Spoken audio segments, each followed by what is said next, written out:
3, 2, 1. We're back. -1. It seems to be a going trend. Again. We have a lot of... And to be perfectly honest, we're not quite sure why. Yeah. We don't know where Colton's at. We just know that he's gone. I feel like he said something about being gone, but we're not 100% sure why he's gone. Let me get this light. Didn't say nothing to me, so I don't know. Yeah, so it's a dynamic duo today. Vince and Adam here with you, Operation Dad.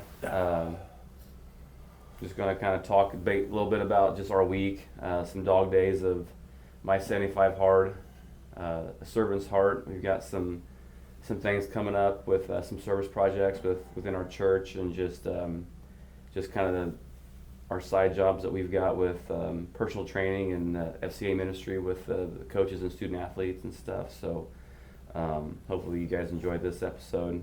Again, just like, share, and follow. Huge shout out to our sponsors of Relentless Fitness and Straight Edge Fitness. Yep. So yeah, man, how's the week been going for you? It's been good. We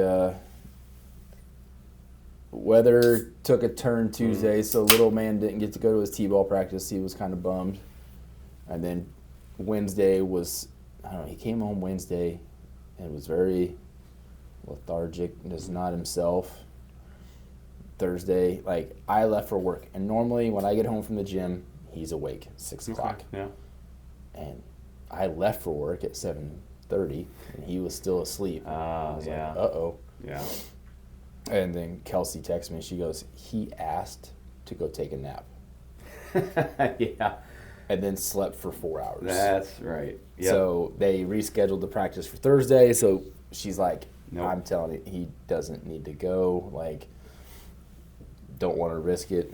So he stayed home. Work has been good. It's been busy. We got backed up on a couple projects last week. So that kind of pushes everything that's out there back a week, and then when the projects are done, then it's like play catch up. Yeah. Ugh. And it's just run from this store to that store as quick as you can. And it's not like I'm going from one store here in town to the next one. It's like, hey, go to Arthur, then go to Arcola, and then go to Mattoon, and then go to Effingham. And it's like, I'm spending half an hour, 45 minutes, driving to a store. It's like, oh, man. Eat your lunch on the go so you can get as much done as you can. Yeah. But do you like that? I do. Just to be able to be out and about. The old factory work, being inside the same four walls. I even, when I was at the Y, I started going stir crazy because it's the same four walls. Yeah. And you see outside some days, like now. Oh, yeah. Yesterday was beautiful because I was up on roofs changing filters. Okay. Sunshine, AirPods. That's my zone right there. Yeah. I'll get so much done. But yeah, it's been hectic. Because I know whenever it's just UPS and the days that I do have to drive for them, it is nice being able to there's some routes that I've been on where you'll leave, you'll hit some rural stuff, which then will take you into a town. You'll hit some rural stuff, which then will take you to another town, and that there's it's broken up. Yeah. And it's so you hustle and bustle in town because obviously things come off a little quicker. Then you get in the rural areas. And then you kind of look around. It's like, man, you kind of just absorb just kind of creation and everything that's going on. Your doors are open, wind's flowing through. Again, AirPods are in. And it's so you have a moment to just take a beat and just kind of like this is awesome. Yeah, well, that's the best thing about my not that I don't like dealing with people. I don't like dealing with whiny people. Yeah. Yeah. So when I get in the store and they want to come to me and complain about this, that, and the other, I'm like, that. It's out of my control. Now, you want to complain to me because this piece of equipment's broken? Then I got it. Sure enough. But you want to complain to me because, management isn't doing whatever. I don't want to hear it. It's not. And little Timmy's just not quite doing his job. Well, and that was a good remark on my review that I got this week because they're like, you don't get involved in the drama. I'm like, because I don't want to deal with any of it. I ran restaurants for 20 years. I don't want any of that. I'm just going to put my headphones in and work away, listen to whatever I want to listen to. Mm-hmm. Like this week, I've been listening to Jeremy Renner's book. Okay. I know what you're talking about. When he got ran over by the snow. Yeah. Holy cow. That whole... Like, when you hear about it, like, how do you get run over by a snowcat? And then he's explaining it like he was trying Saying to... to somebody, right? His nephew was going to get pinched by it because he didn't shut it off like he was supposed to. And then he went to go jump up in it real fast, thinking because it was slowly moving, Mm-hmm.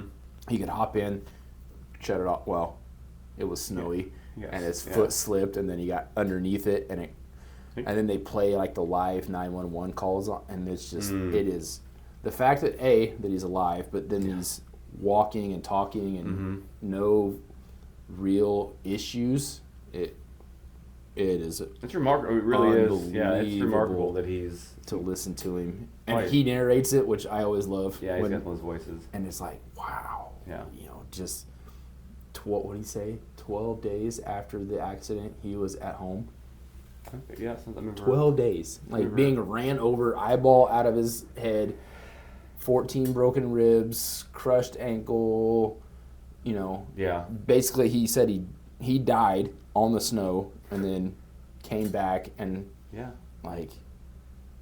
and you're here and you're telling your story. Like, I mean, I just feel this overwhelming, just like, I wonder if people watch me because like he'll say something and my face is like, what the heck? It's like people are looking at me going, what is going on? What's going on over there? What's wrong with this guy? Don't understand. Like, is he schizophrenic over there? Like, yeah, no, I mean that's probably that's a praise God for, like, because probably 99% of the time, like, majority of them are gone. Oh, yeah. You know what I mean? Well, like, I couldn't imagine. And then, like, luckily the nephew that he saved was there and saw it, and he said that he had to hunch down for 45 minutes. So imagine yourself in a catcher's position for 45 minutes, and he had to hold his arm in a certain way so that he could breathe. Because basically, pressure just pressure, like, because the way they described it is that, like, normally when you breathe, like, your lungs fill up and all this, and it expands your cavity. Well, his couldn't expand because he had so many broken ribs. So that was just adding the pressure. So him just holding his arm at a certain angle was relieving the pressure. Man. So he sat there for 45 minutes holding his arm perfectly still, and then he said he was physically sore for like 3 days. Yeah. Because you got to think of the lack of blood flow from your knees being bent like that. That's wild. I was like, man. So, and just the mental fortitude not to panic. Yeah. That would be hard to control breathe. Yep. Like that's to have the wherewithal to run to the neighbor's house, grab them, and try to explain to them, like, hey, an accident happened, and then, I mean, the ability to stay calm in a situation like that it's remarkable, and people never really realize how you're going to react. When I was at the Y, I had to do evaluations on people, and one of them was, how do you deal with emergencies? And I always gave them very low. And they're like, why? Why do I get a low on this? I was like, because you don't know. You really don't know, yeah. Until you've had to jump in a pool and save somebody that's having a seizure, you don't know how you're going to react. Like, are you going to pause? I can tell you from experience, multiple times at the Y, I jump in. I can tell you from the lady, her name was Barb. She had a stroke on a piece of equipment while I was signing for new equipment, and those poor guys didn't, like, I'm signing on a brand new iPad, dropped it, jumped in, grabbed her, yelling for 911, jumped in, saved a kid with having a seizure in a pool more than once. Like, I know I react. Yeah. If you've never had it happen, you can tell me, oh, I do it. You don't know. Kelsey jumped in her first week when she was a lifeguard and saved a kid. So certain people have it and certain people don't. For sure. And until it happens, you never know exactly what you're gonna do. You would like to think, if I see a kid drowning in a pool, that I'm gonna jump in, but that second guessing of your own ability sometimes, you may, and all it takes is that one hesitation. Yeah. That split second. You never know. You never know. So. Well, and I think also, and this is probably isn't like a a bash on anyone who may or may not hesitate, but like when you're in a certain job, there are like thoughts of you should probably put that kind of stuff.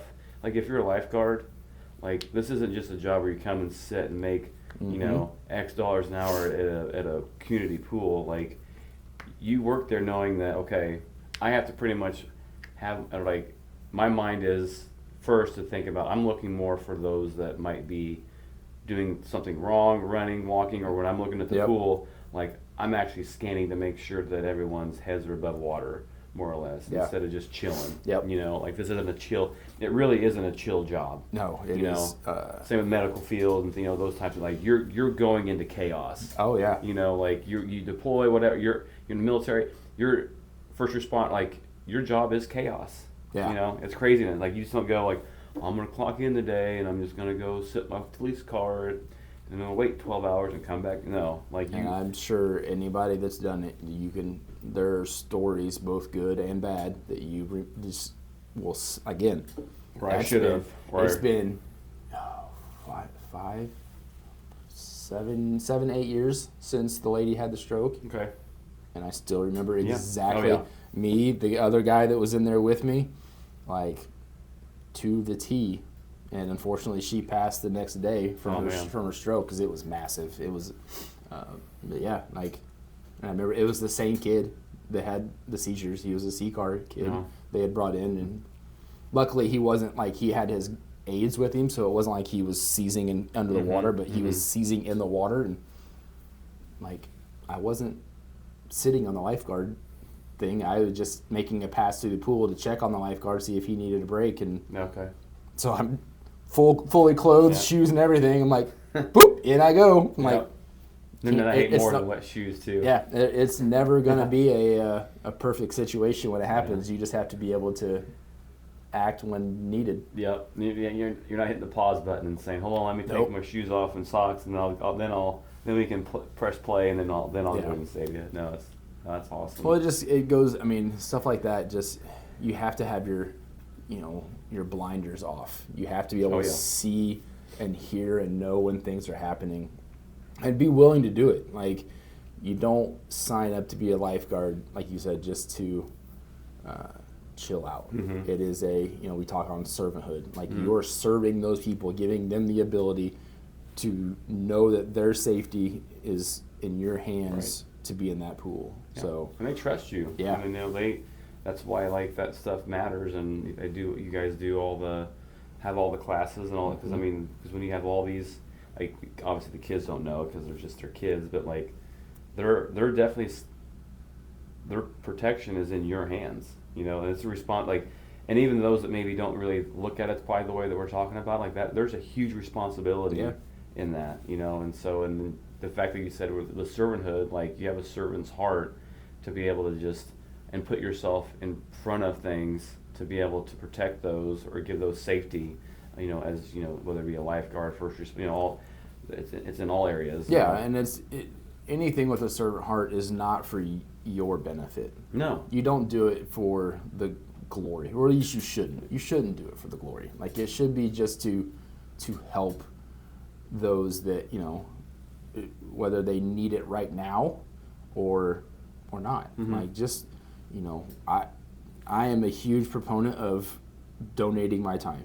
I like it was taught to me by my mom. She has always been one of those that will bend over backwards to help however she can, wherever, she now like volunteers all the time at her church over in North Carolina. Like it's just one of those things. So it's just been bred in me that like just help. Give your time whenever you can. Help whoever, no matter what it is. A buddy that had a detail shop where I met Kelsey. That was just me. Oh, yeah. That was just me volunteering my time to help him out. And look what happened. Yeah. So there's never a down to donate to helping someone out. No. Well, and look at the joy. I mean, there's not a monetary gain of joy because you're not just what you receive on the inside. Oh yeah. I love it. I love the feeling. Like, so thank you, Colton, for the sweatshirt I got on today because wasn't expected, wasn't necessary, but I give my time here. I clean up. I helped and fix things and do this and do that. Like, I don't do it for me. I do it to help him because I know he's got his kids and the church work and the kids at the high school and like I feel more joy by helping others than I do the joy of getting up and working a 9 to 5 and whatever. So and that's like something that a lot of people, and I'm not saying they don't have it in them because we all have it in us. No, yeah. Because it really is a little bit because we care. Yeah. We truly, we care about Colton, we care about the gym, we care about the things and the people around us. So it's twofold for me as well. Like the amount of joy that and that's even at home, giving our, back to our kids and our family and our marriage and stuff. But like I do get you talk about dopamine hits. Like whenever I see like just other people's happiness or joy, and not because of what I've done, but just because of I may have done something on the backside that they didn't realize that I did, but then it allowed them to have this extra free time, or it allowed them to have something they have to worry about or stress about, and it's just like, that helps them and helps their day, helps their week, helps whatever, something they don't have to worry about, and it gives you a lot of joy, because when I go see the kids at FCA, I tell them all the time, on those Tuesdays, like, I get so much out of them by participating. Well, and first of all, showing up. Yeah. Every time those kids walk in and stuff, and they're just, I don't think they understand just what it does for me when they will start walking in the door, grabbing their food, and talking, and we're just kind of hanging out for, the first 15 minutes before we really start, getting into the word a little bit. Because because I'm just so impressed because one of the age. Yeah. And the fact that they're choosing to put God first into their high school careers, years, or whatever, how you want to look at it. But so I get it. Like it just brings a lot of joy out in me, and it really does. Like I leave the high school on Tuesday, and I am amped up. Yeah.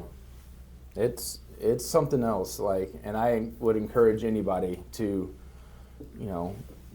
give a little bit of your time. Mm-hmm. It is the most valuable resource you have. If there's somebody that needs, just help a buddy move, anything small. Help your wife. Yeah. Instead of sitting there watching whatever, get up and help her fold the laundry and do the dishes. No, because happy wife, happy life. That's right. Well, and even with their and just because you're kind of, whether you're outside with the kids or you're just you're in the moment. Yep. You got that stinking cell phone down, you're just absorbing their youth. You're absorbing, watching Kelsey read sometimes. As much as I get on her for her some of the books that she reads that are or that are fictional, they're just dumb. I'm like, she this book sounds smut reader. Dumb. Oh, she yeah. one of those romantic novels. Not so much smut. That nothing like that. They're just you ever seen the movie Divergent or those type of Hunger Games? Okay. There's that realm of it, and then there's that, I can't remember the author's name, that they all and I think she does it too because that's something her and Liz have common ground on. Is it more like a kind of a fantasy, there's sci-fi type? There's some, I can't remember what the genre would be, but yeah, so I'm just this just sounds dumb. I'm all about the non-fictionals that just the self-improving. Yep. That's just, I want to hear somebody's real story, right? About their how life I can apply that to myself or things around our house. But no, I have gotten so much better of just observing more and just being in the moment with the kids and with our marriage and stuff, because like you said, the one thing we'll never be able to control and change is time. Yeah. And it's going to go. It's going, and so self-reflection I think is good, because you can look back to see how you've grown, and it's and also think wow, that's been 3 weeks ago and it feels like it was yesterday, or that's been 3 weeks ago and it feels like 3 years ago, because it's just, time is the one thing that we cannot control. Yep. And I just can't get over enough of just like we all have 24 hours. Mm-hmm. How you use your 24 hours is completely up to you. The old, there's not enough hours in the day. Well, it goes back to 75 hard. Like, how are you using your 24 hours? If I've got 30 minutes that Colton says, hey, I need a belt fixed on the treadmill. If I'm just sitting there scrolling my phone or whatever, I can come in and fix a belt. Like, it's not a big deal. Like, it's, and I'm not doing it for me because I don't use it very often, but there's plenty of others that do. And so we're not for a reason. I guess you could almost say it's for me because if I don't fix it and he can't get to it, then you get unhappy customers, and too many unhappy customers, then it can snowball to where, not saying that the gym would go under because of a belt, but right. But it could, like you said, he's neglecting he's neglecting something. How does he really care about it? So I'm not going to be here because it could, because everyone's different how they process things, and so I totally get it. It's just like, again, give a little bit of your time, help a friend, help your wife, help your kids, help whoever. Yeah. Help the old lady, throw her groceries into the back of her car or whatever. Yeah. Like, well, just like to your point, it just even you asked Colton and I, because it's our citywide cleanup, and you got a trailer from work, and like, hey, you guys got anything? I probably won't fill it up. If you guys got anything, just let me know. You'll swing by, and we'll throw some stuff in there. So just those are, and that's to me, even though I guess I could throw in some boxes, just to get. Maybe now I'm thinking about it. Maybe you should. That's one little space of area that's clear, but it's something. It's not nothing. But so that's just because that's to other people. That's that's a blessing. Because I'm not going to rent a dumpster. Yep. I know I'm not going to fill, but I probably, it's just all in all, that servant heart is just, it's so, and to be perfectly honest, if we all did it, guarantee you, as a society, we would look a lot different, and our attitudes would be a lot different towards things. So 100%. It would. You talk about spreading, that would be something that would be a good spread. Oh yeah. Instead of a negative spread. Well, that's and it's not just, again. So when you go to your job, try to have a servant heart. Yes, they're paying you, but give me a start on that conversation. And it's easier for me because I work for what, quote unquote, a smaller business. I don't work for a big conglomerate like UPS. The people that I work for take very good care of their employees, at least from my perspective. Mm-hmm. Other people, I can't speak on what that and everything else, but I just got my review this week, and it was a glowing review. Thank you for not getting involved in the drama. Thank you for being proactive on stuff. Again, put yourself in their shoes. If it was my store, would I want a dishwasher to be broke down for 3 weeks? And no, it's that servant heart that I go into with, okay, so I got to make sure this is taken care of, yada, yada, yada. Yeah, again, a paycheck's involved with it, but if it was my store, I wouldn't want equipment broke down. Mm-hmm. So I take care of it like it was my own. I don't spend, I have a company credit card, but I don't go out and spend their money. Absolutely. It's like it's my money.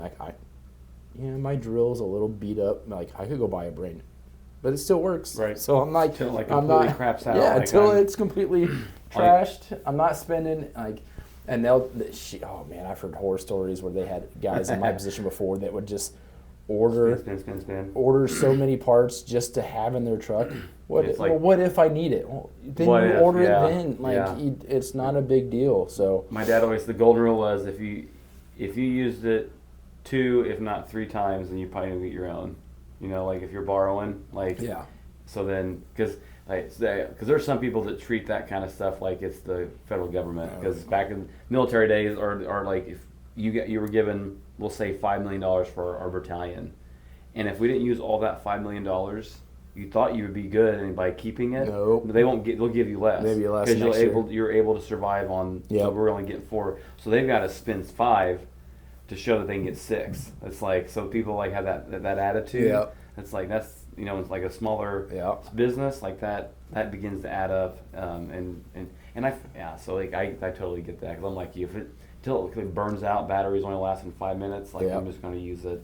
Yeah, and this drill, the guy I used to work in maintenance with in the restaurants can attest. Like, I've had this drill for 20 years probably. Or just get replacement batteries instead of a whole new drill. Well, and it's getting to the point now where the trigger's going out. I'm like, yeah. but man, this was the first one I got when I started doing this line of work, and it's like, I really don't want it to go bad. Like, this lasted this long. I've lost one battery. It completely fell apart, but like every time I look at it, I'm like, oh, Todd. Like, he was such a DeWalt guy, and we still keep in touch. And like, I brought it up in my review that like, if I knew the stuff now back then with working on soda machines, and I'm like, you know how much money we could have saved? Right? Yeah. Not calling these people. Yeah. Yeah. And I mean, and really, I'm thinking about like as you're talking, like this. You're talking about your review and stuff, like this could lead you to something bigger down the road. Yeah. Especially with them. You know what I mean? Like that's, you stay down that path and continue down like what you're talking about. Like there's probably, bigger fruits waiting on you. And I think then to everyone, like it's not about now. It's about like what is it you're looking at for later? Mm-hmm. Like because, and again, like you said, Servant Heart isn't about you personally, but like. They're going to put things in your path to help you grow and gain because of just of how they know how you're going to handle, and they've witnessed and observed. Well, I mean, they let me bring the trailer home. Like, it's not a big deal, but like that's theirs. Yeah. And they know that trust there. They know I'm going to take care of company personal equipment to not tear it up. Right. And I'll bring it back on to work on Monday, and that's one thing. Like later, if you happen to ask. Yeah. Hey, we're having this, but would it be possible before I go and rent one? I just wanted to ask you guys, am I able to like borrow that trailer again and all X, Y, and Z? Absolutely. Yep. You know what I mean? Like, or just keep it for the weekend. Yep. Don't worry about coming. Don't make just bring it Monday morning when you come to work. So yeah. Well, I mean, for me, my week has been wild because mentally, I'm on certain days and certain hours of, like I'm getting them so backwards because I've hit the dog days of 75 hard. Ugh. I'm in that 45 to 60. I'm at 42, but we're that if you guys ever read the book, that 45 to 60 day mark is that 2 week span is. It's just Sucktown, USA, man. Yeah. You're over the water. You've done it. Like, I get it. I've got it. Yeah, I'm good. I don't like. I'm just because we're going to the Cardinal game on Sunday for Matt Tuno. Yeah. So we helped one of our friends. Their boy. He's a freshman. They were selling the tickets, and with my FCA and stuff, like it's just. These are the opportunities for me to feel like this is where it's important for me to be out there. Could you get on Busch Stadium and pray for the kids in the That's dugout? That's a possibility. Because last night I went to the girls' softball game, and I've made it a point to where I've got all the kids who come to my huddles. I gave them all sheets. I know when their birthdays are. And things that they like, and what kind of servant, like whether they're words of affirmation. Just do you want me to call on you? Are you okay with just so I get to know them a little bit better? Because since our time is so short, it would take me longer to get to know them all a little bit better. But anyway, so with the softball team, when I had the preseason meal, like I got a lot of information from some of the other girls, and so then, this last week I took a couple of birthday bags to a couple of the softball girls. I took another softball girl, her birthday was during spring break, and a couple of her games got canceled and stuff, so I took it to this one. So again, you talk about giving and the giving heart, Mm-hmm. it was a couple things of sweet tea, a bunch of sugars and pretzels, but and a gift card, and the smile, they're just that is something that they just don't expect, and so when it happens for them, like they're just like a little bit overjoyed because it's like, well, that was really thoughtful and nice and kind. Well, and you don't know. You don't know what kind of day they had, what week day they they've had, Yep. what their household is. Is it like what did they Mhm. get from parents for their birthday or what? Yeah. No. Yeah. So like, and so yeah, like that was the coach asked me, he's like, hey, you sticking around for this? Like, yeah, I plan on watching most of the game, and she's like, well, I'd like for you to pray with us, lead us in prayer before we go out. And it was cool because like they interlock arms and they hook their pinkies and stuff, and so we made a circle and it's just awesome how like the words that God gives you like as you're praying out loud, because I didn't really necessarily expect that, and so then as I'm just kind of like thinking about what would be a good way to approach this, and so then I'm just like, hey, you got it, because as we were walking I told the kids, because they went with me, as I parked on the far end of the left field line, and I walked all the way up to the dugout, and I just kind of prayed. I told my kids, I was like, listen, don't talk to me. Like, you see my lips moving, just I'm praying for the over the field. And Pearson's like, what do you mean? Like, I'm like, well, I'm going to cover them in prayer so like Jesus can be here with them, throughout the course of this game, to keep them safe, to keep them healthy, and to hopefully not only win the game but just win differently as well. And so then that helps me get a conversation or get them to think about like, okay, like Jesus isn't just church, and Jesus isn't just like when we go to like Christian type things. Like Jesus is all the time. It'd be really cool is if he takes that and he remembers it, and like the next time you guys go to like a wrestling meet, if you watch him and he starts doing it, like he's walking, that would be like he just like, and then there's just that. I'm not saying that maybe then that gives someone a little bit extra belief in him, and like he's got me. Anywhere I go from here on point, he's got me. And so then like that would be like super cool if like Kiger, I think, because that's who it would be, like, hey, do you mind coming down here and praying over the boys before the game, and then just the fact that it'd be on bush, like hollowed ground. That would be sick. That'd be pretty cool. Because I've never been on the field, so like the kids have because they've run the thing, and so I've never actually touched the grass at Bush Stadium. Oh man, that would be so cool. But yeah, so like just being in the dog days, like because first as our temperatures here begin to get a little bit warmer, there are just different things that I want to do other than work out, because the two workouts do grind you out a little bit. Because like even my days were so jacked up when I found out one day was not the other. Like I can like, dang it, like I could have done this, and this, and got that stuff out of the way as far as like those critical tasks. Instead, I'm like, well, now I can't do this. I got to go and do, and so I had to really reconfigure my whole entire like how I was going to get all that stuff done. And so I'm just I'm not really necessarily ready for it to be over.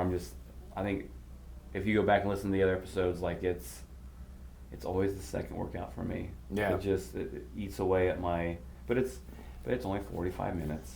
Like it's not, it's not completely, but the weekends are like, and I think we talked before the episode that Friday night. Yep. I want a long week, good week, bad week, doesn't matter. It's just like Friday night, I kind of want to just chill. Yep.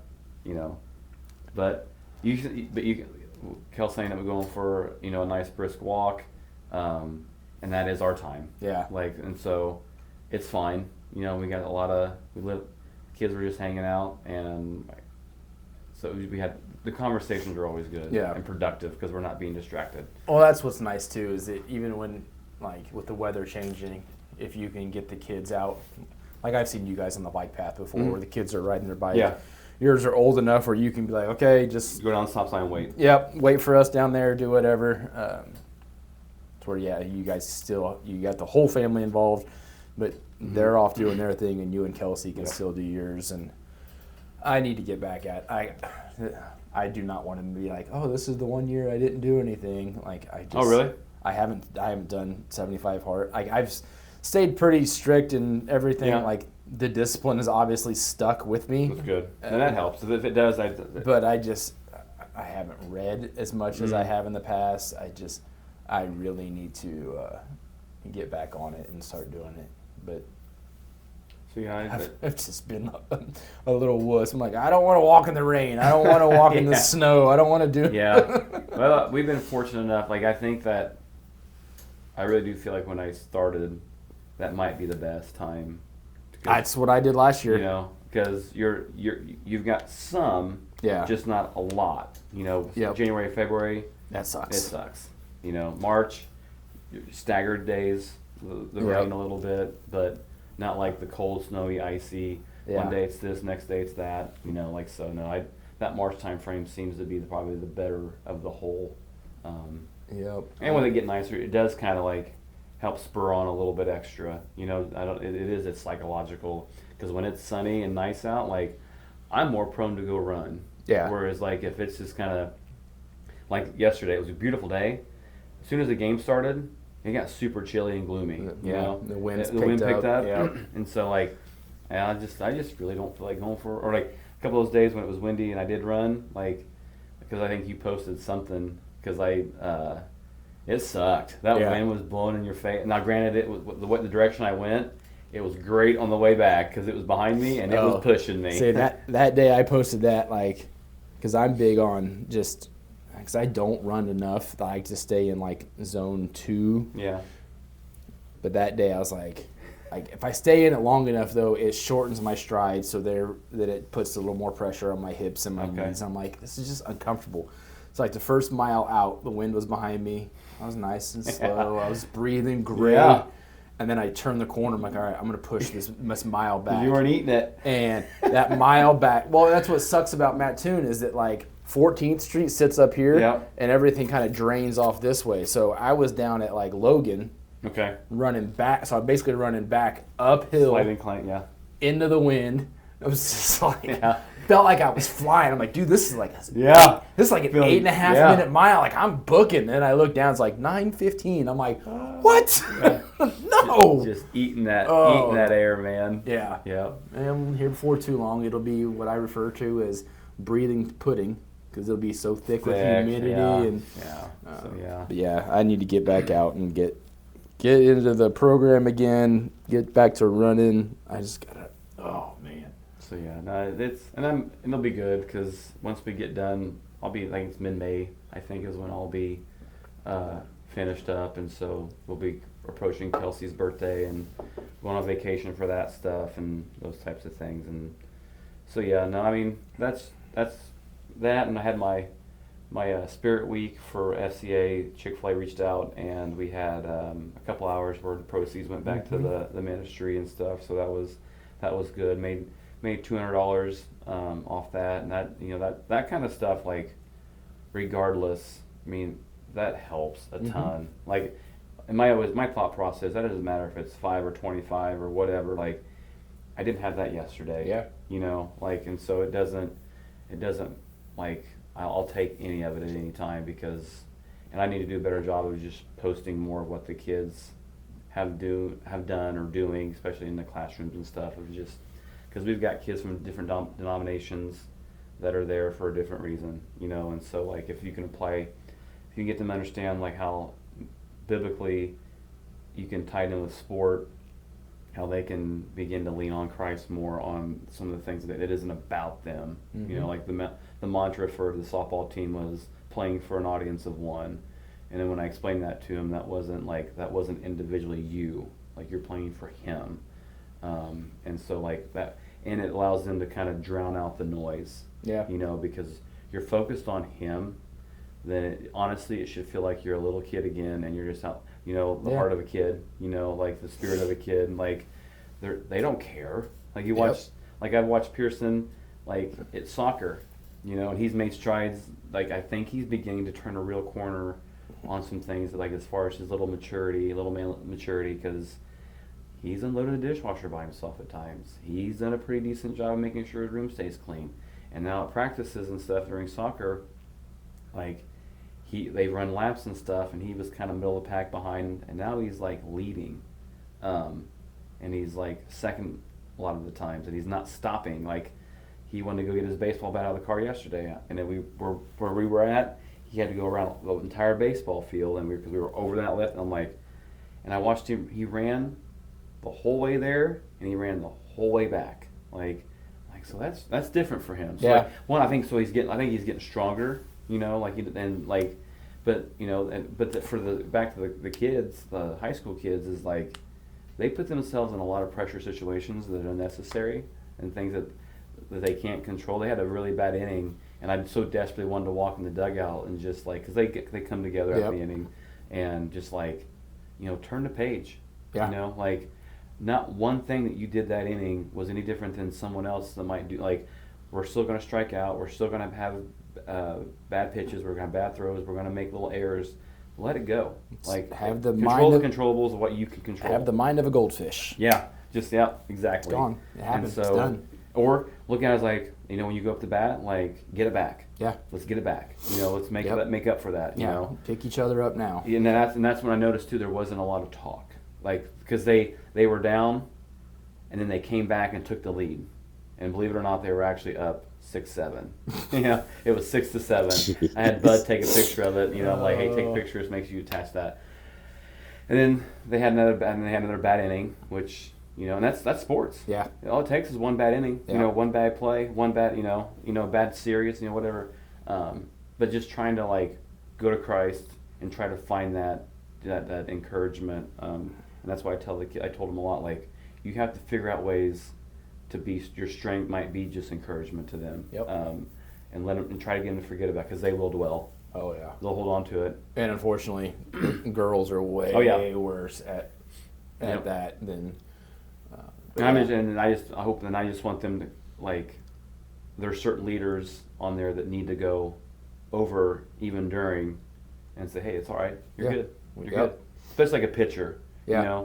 You just need a couple. Hey, we're all right. We got this. We'll get it back next inning. You're going to make a play. Lock in. Yep. Let's go. So, and I think that's just, again, that's just kind of where if they can try to begin to get that abundance mindset of just overflowing themselves with a certain type of thing with Christ, then plays like those or innings like that aren't going to affect them later. Yep. And that's hoping that's the goal moving forward these next 3 to 4 years with this group of kids, because they do have some talent now, but I think they're going to get a lot more talent on the back end. Yeah. So the freshmen now, there's going to be a good core coming up. Just trying to build a culture with some of that. So and I think about just that, and just how I'm trying to do those types of things within the ministry of the high school and stuff. With your personal training, I think obviously our title for this is probably going to be servanthood. With your personal training and those types of things, where's your mindset on just why it is you decided to do this and go down this path? I have always, it's funny to look back at memories on Facebook, and 15 years ago I was talking about the same things. Going to the gym tonight, going to the gym. So I have always just had a love for the gym, whether I was seeing results or not, just to be able to come in and escape everything. But it was really the program, it was 75 Hard, that I saw the change in myself, physically, mentally, and all that got me to reach out to others that I saw that were struggling with the same type of things. And when they jumped on board with it, it was this is fun. Again, I'm helping others with words of encouragement and this and that. And the biggest examples is Curtis. Curtis, it's been, I don't remember how many exact years, but once he lost his mom, he went, and he's talked about it here on the podcast. Yeah. He went to a dark, dark place, and it's been about 3 years. It was in April. Okay. 2 or 3, maybe it's 2 years. Since she's passed? No. Oh. Since he kind of came out of that? He kind of, my cousin Chuck reached out and was like, hey, Curtis is in a real dark spot. We need to try to pull him out. So we got a group chat going, and just started telling him, like, you know, where you're at now didn't happen overnight.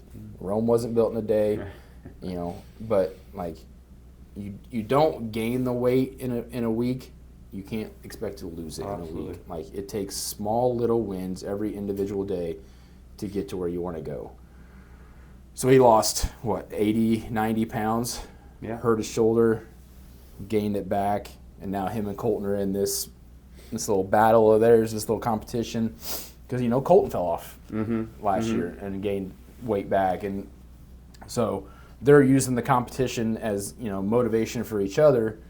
And Curtis has had a rough couple weeks, and he reached out to me and was just like, hey man, like, I'm struggling. Like, I don't know what I'm doing wrong. I feel like my diet's on point. I'm getting my steps in. I'm working out. I'm doing all of the things. The weight's just not coming off. So I just, hey, try this. Hey, try that. Like, gave him 3 or 4 things, but it's just, now obviously don't go do all 3 of them because you don't know which one worked. Like, try one, try another. But again, just wanting to help him be the better version of himself. Get back to that, you know, pre-mom Curtis when he was just full of joy and life and everything else and happy with himself. Again, it's not me doing the work. It's him, like, putting in the work. But just knowing that he, you know, 2 years ago wouldn't have asked for help. He wasn't asking for help. He was just suffering in the darkness, and now he's reached sitting out. Idle. Yeah, and now he's like, okay, look, I got to figure something out. Part of it is competition. He wants to win the whole thing. Like, I get it, but just to be able to reach out and just, hey man, like, what can I do? Yeah. Okay, well, here, try this. So that takes courage. It does, because as men, humble yourself, and as men, it takes a lot to ask for help. Yeah. One of my passages, my highlights from last week was about asking for help. You can't do everything by yourself. As much as we try and everything else, like, and I have always been horrible at just doing. Like, I got it. And then part of my problem is when I do work with somebody else, I don't communicate, like, hey, we're going to do this, then we're going to do, I just, like, I know what we're doing, so I just do this and expect you to, like, read my mind and just know that part's going to go right there. So, but yeah, but what I need to remember is that when I was very successful in the restaurants, I was good at delegating. Yep.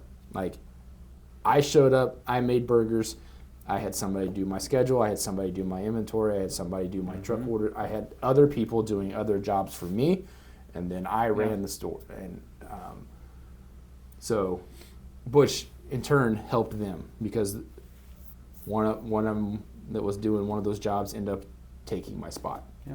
So like, I moved up, they moved up, like, so.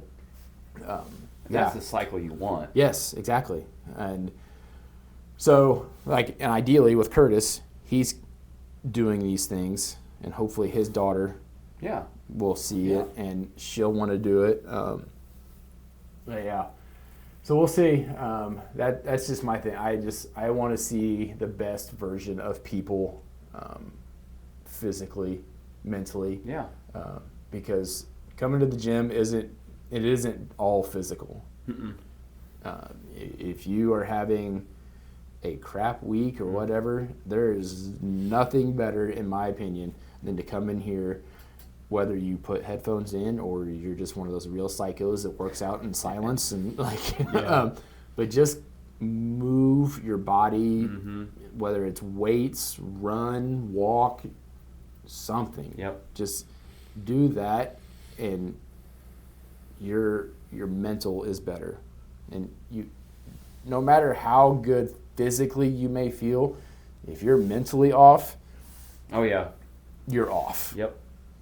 Like, well, and then that's when you can get those ruminating negative thoughts. And then you can really go down a path of destructiveness, or, like, you think about those short-term gratifications, idle minds. There's just and So like I totally, I'm with you. Like there's been, and that's something probably because we both have been kind of gym rats. Like obviously, like mine started with football in high school with Temples, and so then that was my foundational piece. And then as we've grown and got older, like we didn't, because there was probably a span of 5 years or so where I wasn't as involved in my physical fitness or anything like that. And so like and then I look back at those, and those are some pretty bad times too. There is a lot of data and science and just psychological like wins when you step foot into a gym. I got home Wednesday night from discipleship, and I swear I put my phone on the charger, and I it's the mag safe, so like it buzzed at me, it's charging. Watch was dead, so it was charging, and I was laying in bed Thursday morning, like had to get up, go pee. I'm like, I don't want to wake up. It's gonna be like 3 o'clock, and then I'm just gonna be awake. The alarm's not gonna go off for another hour, so I just laid there and I laid there and I laid there, and finally I was like, all right, I gotta go. Woke up, tapped the watch, and it was like, oh, it's 5:15. I'm like, oh no. Yeah. Looked at my phone, dead, and I'm like, what the heck? Yeah, I've had For that night, Kelsey's like, when was the last time you missed the gym? I was like, during the week? She's like, yeah. About a year or more. Like, it was probably last summer, like one of those late night church league softball, got home at 10 o'clock. Like, she goes, you just don't miss. I'm like, no, I don't. Like, because that's the saying. I got to get up, I got to come in, like, start my day the same way. Yeah, so I totally get it. Yeah, and I think as we'll wrap up here, like you mentioned delegating, and that's you said that, and that's what it's the same way at home.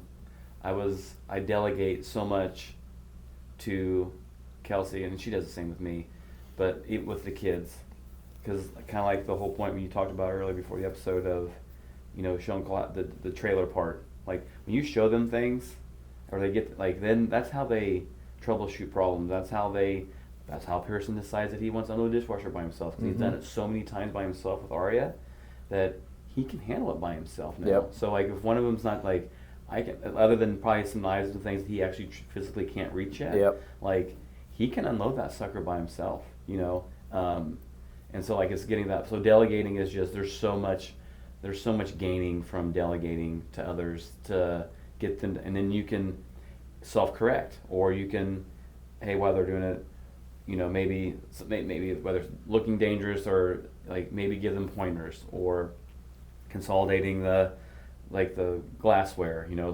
small, middle, you can put them all in together. Kind of time consuming, but space wise, you've got more space, So there's just little things like that. I think the nuances that when you're doing that with them and you're at their level, even like you're building more, so much more by being able to delegate things like that. So it's like delegation, because I'm like you, because it's a communication barrier sometimes for me, like because we've done it enough times. You should know how. We're grown adults, but it's like, no, like we'll just, sorry Colton, but there's just certain things he doesn't know how to do, because he's just never done them. You know what I mean? Like, so it's like putting things together and putting like the little wood glue in between the screws from IKEA, because you go like that one time to IKEA, boom, legs fall off, the thing just, but like you put a little bit of that adhesive glue in the screws, that sucker's solid. Or bringing a drill. He's sitting there hand cranking, like, I got my little drill, like, that's pretty sweet, so, but that's just, but there's things that he can do that you and I are learning how to do ourselves, that's why this whole thing works out. We delegate, and I can come in here and fix just about anything, but you want me to go stand on stage and preach to 300 people? Not happening. No, I would definitely, so we go to Church of Truth and Grace Fellowship. For all those that you like that listen to our episode and get to this far of the episode, he did a sermon a few weeks ago. We were gone because we had a soccer tournament, and I went back and listened to it this week. It was really good. He doesn't do them often, but man, when he does he them, hits hard. Like he does a really, really great job. And so like it was a great sermon message. So go to Truth and Grace Fellowship on Facebook. I think they keep them on there for a month. They used to put them on podcasts. I'm trying to get them to go back to doing that, because I used to go back and listen to a lot of the sermons. Just do that for us, because he really hit the nail on the head, and it was a great motivator, in just ways that Christ can just do certain things in our lives and stuff like that. So again, thank you to our sponsors. Like, share, and follow. Give them to all the other dads that maybe you might be hanging out with, listening to. So we'll see you guys on the next one. Peace. Go serve somebody. Go help them out. Go serve. He